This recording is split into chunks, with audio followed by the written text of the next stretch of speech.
हो, काय सांगणार? नागपूरच्या महापौरांना पहिल्यांदाच अधिकृत सरकारी बंगला मिळत आहे. या निर्णयाकडे आपण कसे बघतो? महानगरपालिकेमध्ये सत्ता कोणाची पण असो, परंतु मागच्या बऱ्याच वर्षापासनं ह्या शहरातील प्रथम नागरिक म्हणजे माननीय महापौर यांना ह्या शहरामध्ये शासकीय निवास असावं याची मागणी सातत्यानं मागच्या कित्येक वर्षापासनं सुरू होती.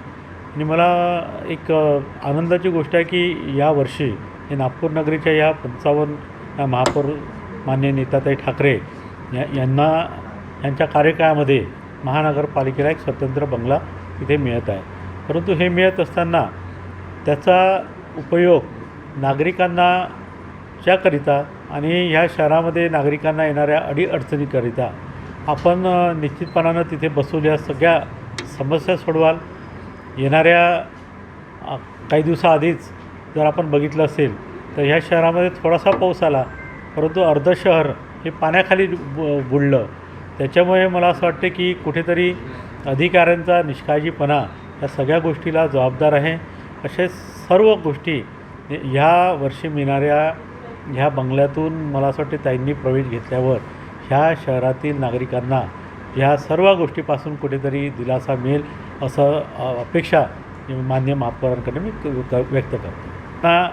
त्या बंगल्यासाठी आणि याकरता येणाऱ्या शुभेच्छाही देतो. निश्चितपणानं, कारण की महानगरपालिकेमध्ये मी पहिलेच सांगितलं की सत्ता कोणाची असो, एवढं मोठं हे नागपूर शहर आहे आणि ह्या शहरामध्ये विकास होत असताना महापौरांचं एक महत्त्वाचं स्थान तो कुठल्याही पक्षाचा असो ह्या नागपूर शहरामध्ये आहे. आणि सातत्यानं व्यस्तता आणि दिवसभरच्या मीटिंग्स आणि ह्या सर्व नागरिकांच्या समस्या सोडवण्याकरता त्यांना महानगरपालिकेच्या जवळपास जर निवास असेल तर मला असं वाटतं की निश्चितपणानं त्यांना काम करण्याकरता सोयीस्कर होईल. नाही, नागपूरकरांना मी तेच सांगितलं की माननीय महापौरांना काम करण्याकरता सोयीस्कर होईल. परंतु नागपूरकरांच्या जर फायद्याची जर बाब बघितली तर हा जो बंगला माननीय महापौरांना मिळालेला आहे तर ते निवासस्थानी आपण सगळे अधिकार जो माननीय महापौरांना आहे याचा वापर करून ह्या शहरातील जनतेला ज्या काही त्यांच्या सुविधा उपलब्ध करून द्यायच्या आहे.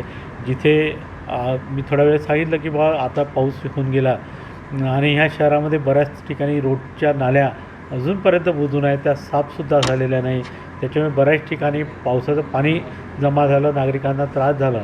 त्या सर्व गोष्टी मला असं वाटते की त्या नवीन येणाऱ्या बंगल्यामध्ये आपण प्रवेश घेताबरोबर संबंधित अधिकाऱ्यांना तिथून आपण अशा सूचना कराल अशी अपेक्षा व्यक्त करतो. नागरिकांच्या मूलभूत सुविधांवर जे काही निधी खर्च व्हायला पाहिजे ते बजेट हेडमध्ये निश्चितपणानं आहे.